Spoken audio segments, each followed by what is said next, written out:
My sister ruined my life at school when we were young just by playing a tasteless prank on me, but now my mother is calling me saying my sister needs my bone marrow. My sister, whom I'll call Meredith for privacy reasons, and I have never had a good relationship. I'm not talking about fighting like sisters do, but we've really been like oil and water. She's 2 years older than me and has always been popular since we were kids.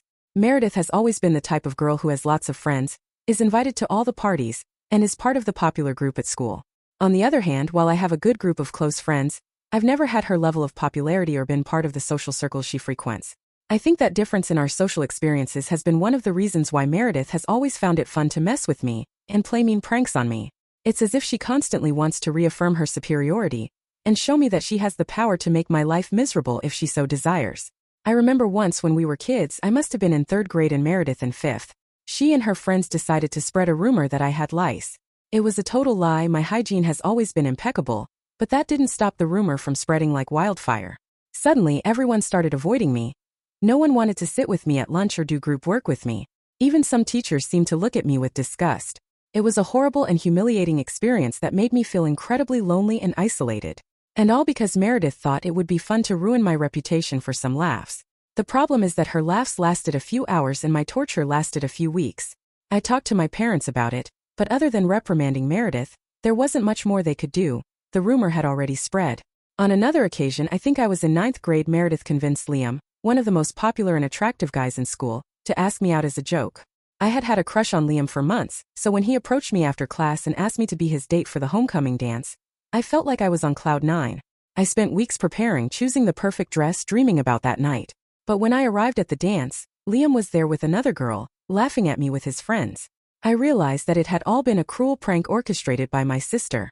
I had never felt so humiliated and betrayed in my life. I spent the rest of the night crying in the bathroom, while Meredith and her friends were undoubtedly laughing behind my back. But the worst thing Meredith did to me was when she was in her senior year of high school. One day, while I was in Mr. Johnson's history class, one of Meredith's friends who was in my class raised her hand and said out loud, "Mr. Johnson, I think I saw something weird in OP's backpack. Maybe you should check." My heart sank. I had no idea what she was talking about, but coming from one of Meredith's friends, I knew it couldn't be anything good. Mr. Johnson asked me to bring my backpack to the front of the class and open it. When I did, to my surprise and horror, I found a large purple adult toy inside. The class erupted in laughter and shouts. I was mortified. I desperately tried to explain that it wasn't mine, that someone must have put it there as a joke, but Mr. Johnson didn't believe me. He looked at me with disgust and told me to go to the principal's office immediately. I was suspended for a week for bringing inappropriate material to school. When my parents found out, initially they didn't believe me either. They scolded me harshly, saying how disappointed they were in me. I tried to explain to them that it had been a prank, that I would never bring something like that to school, but they wouldn't listen. Eventually, they believed it had been a prank, but they could never believe that it had been Meredith behind the prank. But I knew it had been Meredith. Later that day, I overheard her laughing on the phone with a friend, saying something like, "Did you see her face? What a shame. I can't believe they actually made her open the backpack in front of the whole class." When she saw me, she winked at me and said, "Enjoy your time off, little sister." But of course, when I confronted Meredith, she denied everything, saying she had no idea how that object had ended up in my backpack. When I returned to school after the suspension, the rumor had spread everywhere. Everyone knew why I had been suspended. I became the laughingstock of the school. People constantly made jokes about me, left obscene notes in my locker, shouted things at me in the hallways. The last 2 years of high school were an absolute nightmare for me thanks to Meredith's prank. At least I had my friends who knew my sister and how she was with me, so they didn't turn their backs on me and believed my version, but that didn't make my life at school any easier. After high school, I went to college in another state as far away from Meredith as I could. I wanted to leave all that drama behind and start anew where no one knew my humiliating past. I immersed myself in my studies, made new friends, and slowly started to heal from all the damage Meredith had caused me over the years. I graduated, got a good job in my field, and have been living happily in my new city ever since. I've had little contact with Meredith in all these years. During that time, I avoided going home if I knew Meredith was going to be there. I only went back for important family events like Christmas or Thanksgiving, and even then I tried to interact with Meredith as little as possible. She always finds a way to remind me of the high school incident, making sarcastic comments like, "Didn't you bring your special toy with you this time?" I never respond, I just grit my teeth and count the minutes until I can leave again. Now I'm 31 years old and Meredith is 33. I thought I had left all that pain and resentment in the past. But a few weeks ago, I received a call from my mother that changed everything. She told me that Meredith had been diagnosed with leukemia and that she urgently needed a bone marrow transplant. My parents have already been tested for compatibility, but despite the chances of a parent being compatible being 50%, unfortunately neither of them is. Among siblings, the chances are 25%, so my mother asked me, almost begged me, to get a blood test to see if I'm compatible, and if so, to donate bone marrow to save Meredith's life. My first instinct was to say no. After everything Meredith has put me through, after all the years of mockery, humiliation, and cruelty, I don't feel like I want to be the better person and donate to save my sister's life. But at the same time, I know this isn't about a silly school prank. This is life or death. Can I really let my sister die, no matter how bad she's been to me in the past? What kind of person would that make me? I've been turning this decision over in my head for weeks. My mother insists that I should leave the past behind and do the right thing, that it's what family does. My father is a bit more understanding. He told me he understands why I have reservations given our past, but that at the end of the day, the decision must be mine and mine alone. I've talked to some of my closest friends, people who have known me since high school and who know everything I went through with Meredith. Some have told me that I don't owe her anything, that she brought this on herself by being such a horrible person, and that it wouldn't be my fault if something happens to her because I refused to donate. Others have reminded me that the donation procedure, although uncomfortable, is generally safe, and that maybe this is an opportunity to be a better person and show compassion, even in the face of past pain. But if I'm honest, even if I decide to do it, I don't think I can forgive Meredith for everything she's done to me. Those wounds are too deep. Maybe donating would be the right thing to do, but it's a difficult decision to make. I don't know what to do. I feel trapped between my past pain and my present conscience. Would I be a bad person if I refused to donate bone marrow to my sister, considering everything she's done to me in the past? I'd like to hear the opinion of people who are completely impartial to my situation. I feel that no matter what I decide, a part of me will feel guilty and regretful. But I guess that's what happens when relationships are complicated and the past is painful.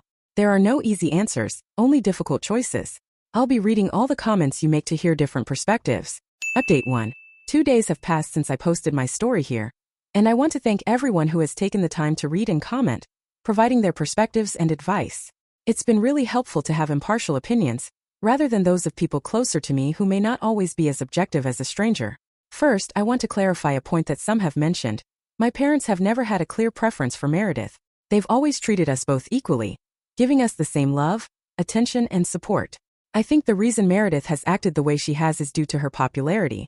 Since we were kids, she's always been the girl everyone wants to be around. She's invited to all the parties, always surrounded by friends and admirers. I think that constant validation and attention went to her head, making her feel she could do whatever she wanted without consequences, even if that meant making my life miserable.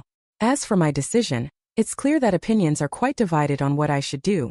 Many have argued that I would be the bad guy in the story if I refused to donate.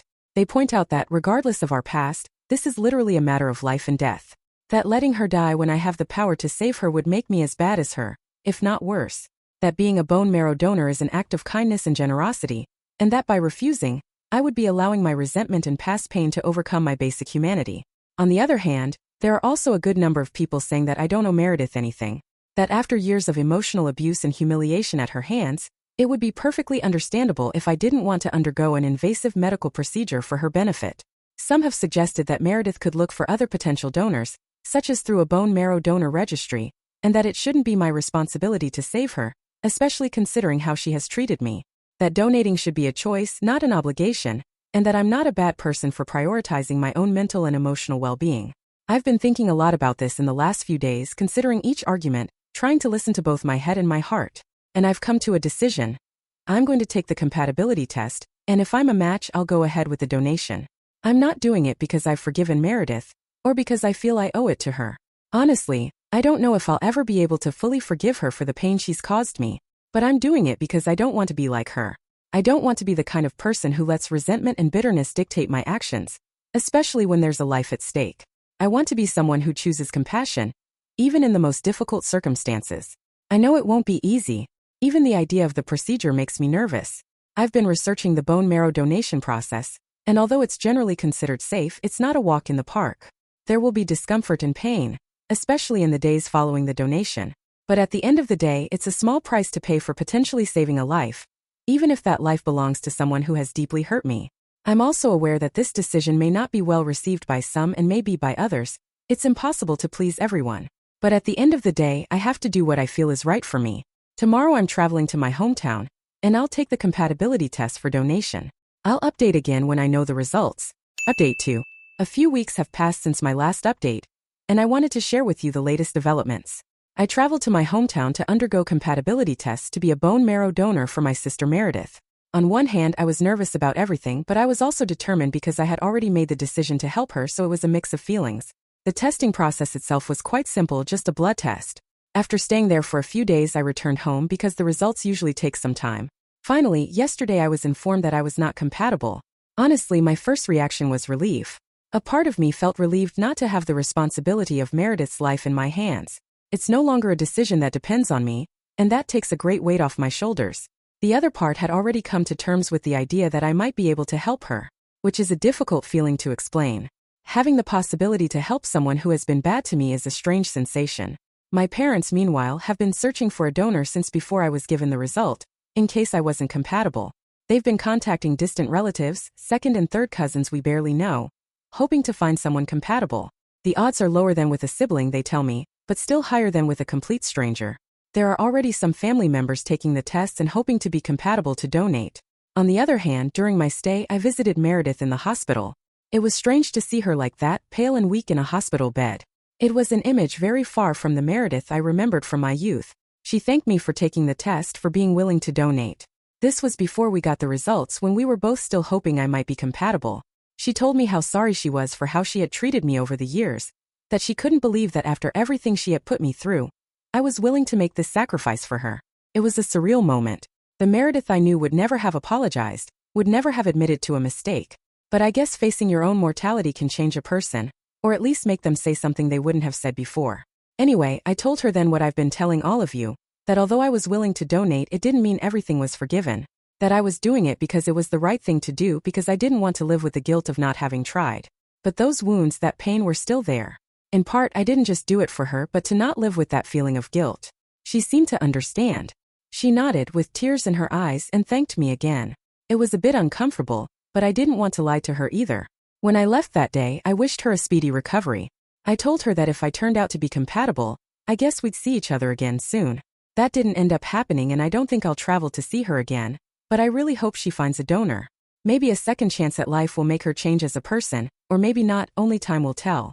And although our relationship is already broken, maybe she can do some good in this world. Update 3.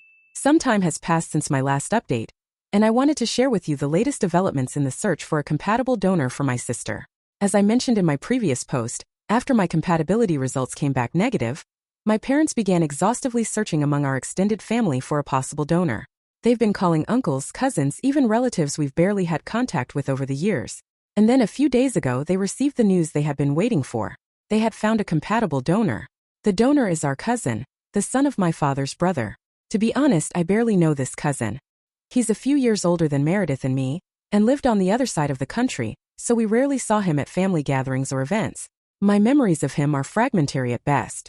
But despite that, this cousin didn't hesitate to get tested when my parents contacted him. And when the results showed he was compatible, he immediately agreed to donate his bone marrow to Meredith. Of course, finding a compatible donor is only the first step. Now begins the actual process of bone marrow transplantation, which, I'm told, is a long and difficult road. Meredith will first have to undergo an intense round of chemotherapy and radiation to destroy her diseased bone marrow. Then, she will receive the healthy bone marrow from my cousin through a transfusion, and the delicate process of waiting for the grafted cells to grow and begin producing new healthy cells will begin. This is all I've known lately from my phone conversations with my parents. Update 4. It's been a while since I last updated anything about my story, but that's because there wasn't much to tell. Until a week ago, everything had been proceeding normally. My cousin had traveled for the transplant, and my parents were waiting to see the results. But a week ago, things started to get a bit complicated for my sister. That's why I'm updating now. My sister has started to have some complications, mostly infections. I don't know the medical details, as everything I know about my sister's condition is through my mother, who calls me. From what she tells me, it's not good, and I can also hear it in my mother's voice every time I talk to her. I spoke with my father a few days ago, but he hasn't called me in these days, and according to what my mother has told me, he's taking the whole situation pretty badly. Both of them were hopeful that maybe my sister could fully recover from this, and it must be very painful for them to be in this situation. I'm considering calling him to see how he's doing and support him during this tough time for him. I'll update again if anything changes in my sister's situation. Update 5. In the last few weeks, there have been some improvements in Meredith's condition. She's not completely out of danger, but there are positive signs that she might be on the path to recovery. According to what my parents have told me and what I've been able to understand from the medical updates, the complications Meredith was experiencing were related to post-transplant infections. This is apparently quite common in patients undergoing bone marrow transplants, as their immune system is essentially at zero after the procedure. The doctors have been closely monitoring Meredith and adjusting her medication regimen to help her body fight these infections. They've also been watching closely for any signs of graft versus host disease, which is when the donor's immune cells start attacking the recipient's tissues. I don't understand much about these things, but I just know that fortunately so far there have been no signs of this. In recent weeks, Meredith's blood tests have started to show improvements. This is a sign that the transplanted bone marrow is beginning to produce new healthy blood cells. It's a slow process and she still needs regular transfusions, but it's a step in the right direction. She's also been more alert and communicative. My parents have told me that she's been asking questions about her treatment and expressing her determination to get better. I think this positive and fighting attitude is key to her recovery. I've been talking regularly with my parents during this time, and I can hear hope returning to their voices. They're still worried, of course, and they know Meredith still has a long way to go. But these small signs of progress have been a great encouragement for them. My father, in particular, seems to be handling things a bit better. In our recent conversations, he's been more communicative, even making tentative plans for when Meredith is finally discharged from the hospital. I think having something to hold on to, even if it's just a possibility at this point, has helped him cope with the situation. Update 6. It's been 2 weeks since my last post, but I have to write this update to inform you that my sister Meredith passed away 2 days ago. I arrived at my parents' home a few hours ago, after a last-minute flight I booked as soon as I received the call from my mother. As I mentioned in my last update, Meredith had been showing signs of improvement. Her blood counts had been rising, she had been more alert, and had even started talking about her plans for when she could finally go home. But then almost a week ago, things took a drastic turn. Meredith developed a severe infection, one that her already weakened body simply couldn't fight. Despite the strongest antibiotics and her doctor's best efforts, the infection spread rapidly. In a matter of days, her organs began to fail one by one. First were her kidneys, then her liver.